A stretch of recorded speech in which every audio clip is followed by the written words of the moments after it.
दोस्तों, मैं लगभग 10 एआई टूल्स यूज़ करता हूँ अपने 90% काम के लिए।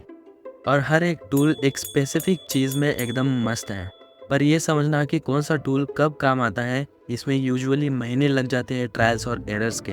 तो मैं सीधा बता देता हूँ, हर टूल की एक सुपर पावर होती है। वीडियो के एंड तक तुम्हारे पास एक क्लियर मेंटल मॉडल होगा कि कब कौन सा यूज़ करना है। मैंने टूल्स को 4 कैटेगरीज में बांटा है, पर इस वीडियो में सिर्फ पहले 2 कवर करूँगा, क्योंकि एक ही वीडियो में सब डालना उतना ही बुरा आइडिया है जितना एक ही दिन में यूपीएससी पढ़ लेना। तो चलो शुरू करते हैं। कैटेगरी 1 एवरीडे एआई यार दोस्त चैटबॉट्स। ये है चैट जीपीटी, जेमिनी और क्लॉड। देखो, पहली नज़र में ये तीनों एक जैसे लगते हैं, पर एक्चुअली इनकी स्पेशलिटीज़ बिल्कुल अलग है। चैट जीपीटी, सर आपका काम हो जाएगा वाला मॉडल। चैट जीपीटी की सबसे बड़ी खूबी ये है कि ये सबसे ज़्यादा ओबीडियंट मॉडल है। सीधी भाषा में बोलूँ तो चैट जीपीटी को एक लंबी चेकलिस्ट दो तो वो एक एक स्टेप फॉलो करेगा। दूसरे मॉडल्स थोड़े मैं जानता हूँ बेटर टाइप वाले होते हैं, वो चुपके से एक स्टेप स्किप कर देंगे और अपना जुगाड़ लगा देंगे। फॉर एग्जाम्पल, कभी कभी जब तुम जेमिनी को स्पेशली बोलते हो कि वेब सर्च करो, वो करता ही नहीं है। जेमिनी और गूगल सर्च दोनों गूगल्स के प्रोडक्ट है, फिर भी ये नहीं सुनने वाला एटीट्यूड। जबकि चैट जीपीटी जब वेब सर्च एनेबल करो हमेशा करता है। रूल ऑफ थंब, अगर टास्क में बहुत सारे मूविंग पार्ट्स है और एक भी गलत हुआ तो सब बर्बाद, तो चैट जीपीटी यूज करो। बिल्कुल वैसे जैसे किसी प्रोजेक्ट में एक रिलायबल बंदा चाहिए जो हाँ सर बोल के एक्चुअली काम करे। जेमिनी द मल्टीमीडिया जुगाड़ू। चैट जीपीटी ओबीडियंस में जीतता है, पर जेमिनी जीतता है मल्टी मोडालिटी में।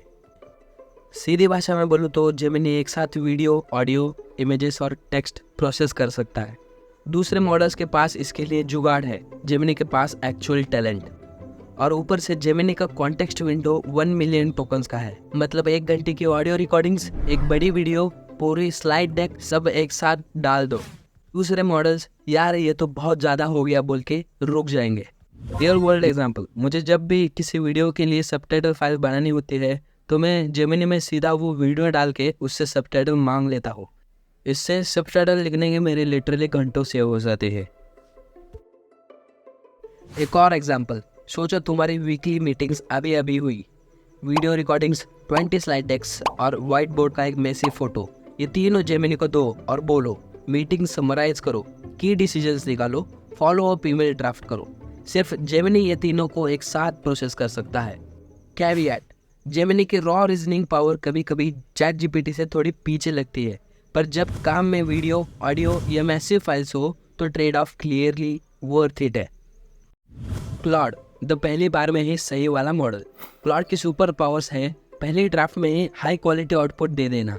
मतलब क्लॉड का पहला अटेम्प्ट यूजुअली इतना अच्छा होता है कि तुम सीधा यूज कर सकते हो, कम रिविजन्स और कम एरर्स के साथ। ये इन 2 एरियाज में दिखता है। Area 1 coding. Fun fact, Gemini के लेटेस्ट वर्जन ने ओल्डर क्लॉड को ऑलमोस्ट एवरी बेंचमार्क में बीट किया, एक्सेप्ट कोडिंग वाले में। क्लियरली एंथ्रोपिक ने कोडिंग के बारे में कुछ ऐसा समझा है जो दूसरे ने अभी तक नहीं समझा। प्रैक्टिकली भी डेवलपर्स यूनिवर्सली एग्री करते हैं कि क्लॉड फंक्शनल कोड पहली बार में ही ज़्यादा एक्यूरेटली लिखता है। एग्जाम्पल, मैंने तीनों मॉडल्स को बोला एक स्टैटिक इमेज को इंटरैक्टिव चैट में कन्वर्ट करो, क्लॉड ने पहली बार में ही बेस्ट रिजल्ट दिया। Area 2 writing. क्लॉड के लिखने का स्टाइल इतना नेचुरल लगता है कि लोग पूछते हैं भाई किसने लिखा ये, और आंसर होता है एआई। टोन मैचिंग में ये एकदम कमाल का है। अपने पुराने काम के एग्जांपल्स दो, वो तुम्हारी टोन ऑलमोस्ट परफेक्टली रेप्लिकेट करता है। अगर तुम कॉर्पोरेट में हो तो प्रेजेंटेशंस और परफॉर्मेंस रिव्यू के लिए क्लॉड को पुराने डॉक्यूमेंट्स दे सकते हो ताकि वो सेम स्टाइल में बनाए। तीनों साथ में कैसे यूज़ करें? सिंपल फार्मूला है, काम की शुरुआत हो, आइडिएशन हो, रिसर्च या आउटलाइन बनाना हो तो चैट जीपीटी या जेमिनी यूज़ करो। रफ आउटपुट को पॉलिश करना हो, कुछ ऐसा कि रिप्रेजेंट करने लायक हो तो क्लॉड यूज़ करो। इस वीडियो की स्क्रिप्ट भी मैंने क्लॉड से ही रिफाइन करवाई है and this is the best model for scripting. बस करो, मेरी इतनी भी तारीफ मत करो। एक क्विक नोट ग्रॉक के बारे में। ग्रॉक की सुपर पावर है ट्विटर का डायरेक्ट एक्सेस। ये real time breaking news analysis के लिए बेस्ट है। अब ये अगर तुम्हारे लिए यूज़फुल हो तो ही इस एआई को अपनी इन्वेंटरी में ऐड करना, क्योंकि ज़रूरत हो तो ही टूल्स यूज़ करने चाहिए। फालतू में टूल्स बढ़ा के कुछ फ़ायदा नहीं है। Quick recap, chat GPT obedient है, कॉम्प्लेक्स इंस्ट्रक्शंस फॉलो करता है। जेमिनी वीडियो, ऑडियो, इमेजेस सब नेटिवली हैंडल करता है। क्लाउड पहले ड्राफ्ट में ही नियर परफेक्ट आउटपुट देता है। फाइनल नोट, क्या तुम्हें तीनों एवरीडे एआई टूल्स चाहिए? शॉर्ट आंसर नहीं। ज़्यादातर लोगों को एक पेड चैट जीपीटी सब्सक्रिप्शन काफ़ी होता है, पर अगर मल्टीपल सब्सक्रिप्शन अफोर्ड कर सकते हो तो हर एक की इंडिविजुअल सुपर पावर यूज़ कर सकते हो। Category 2 specialist AI. जब जनरल टूल्स कम पड़े, एक कॉमन मिसकंसेप्शन क्लियर करते हैं। परप्लेक्सिटी और नोटबुक एलएम फाउंडेशनल मॉडल्स नहीं है।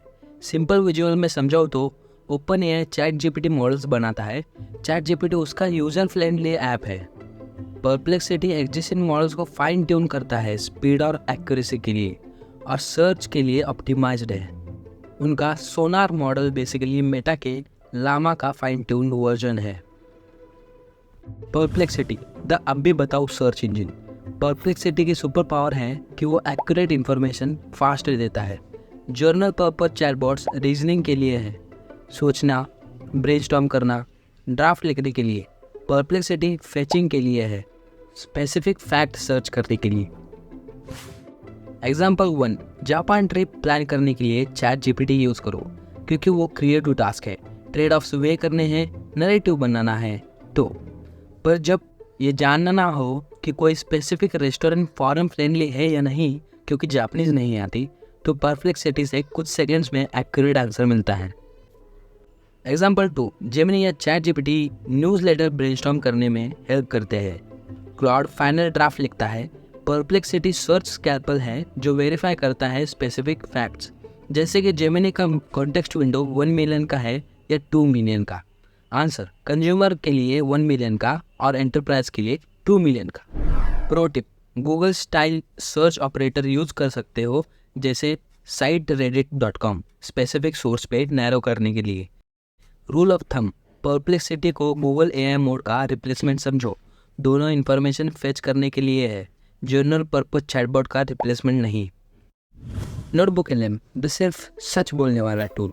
नोटबुक एलएम की सुपर पावर ये है कि ये सिर्फ तुम्हारे दिए हुए सोर्सेज से जवाब देता है, हेलुसिनेट नहीं करता। तुम्हारे डॉक्यूमेंट्स अपलोड करो, वो सिर्फ उन्हीं से क्वेश्चन का जवाब देता है। बाहर की नॉलेज नहीं है इसके पास, तो क्या ही बनाएगा। नोटबुक एलएम गूगल जेमिनी का एक फाइन ट्यून्ड वर्जन यूज़ करता है जो हेलुसिनेशंस मिनिमाइज करता है। एग्जाम्पल, मैं यही वर्कफ्लो यूज़ करता हूँ वीडियोज़ के लिए। फिल्मिंग से पहले स्क्रिप्ट और रिसर्च नोटबुक एलएम में डालता हूँ और बोलता हूँ जो डायरेक्टली सोर्स मटेरियल से सपोर्टेड नहीं है वो फ्लैग करो। ऑब्वियस कैविएट, आउटपुट उतना ही अच्छा है जितना अच्छे सोर्सेस हो। अगर सोर्सेस गलत हैं, नोटबुक एलएम कॉन्फिडेंटली गलत बोलेगा। रूल ऑफ थंब, जब एक्यूरेसी क्रिएटिविटी से ज़्यादा इंपॉर्टेंट हो और तुम्हारे पास चेक करने के लिए सोर्स मटेरियल हो, तो नोटबुक एलएम यूज़ करो। कुछ और टूल्स जो मैंने लिस्ट में ऐड नहीं किए क्योंकि मैं इन्हें हर रोज़ यूज़ नहीं करता, पर ज़रूरत पड़ने पर ये काम आते हैं। गामा प्रेजेंटेशन के लिए, 11 लैब्स वॉइस क्लोनिंग के लिए, ज़ैपियर और NNN ऑटोमेशन के लिए, स्कैनली ड्रॉ और नैपकिन एआई क्विक विजुअल्स के लिए। आज के वीडियो में इतना ही। ये वीडियो अपने उन दोस्तों को भेजो जो हर काम के लिए चैट जीपीटी यूज़ करते हैं। मिलते हैं अगले वीडियो में, तब तक के लिए बाय।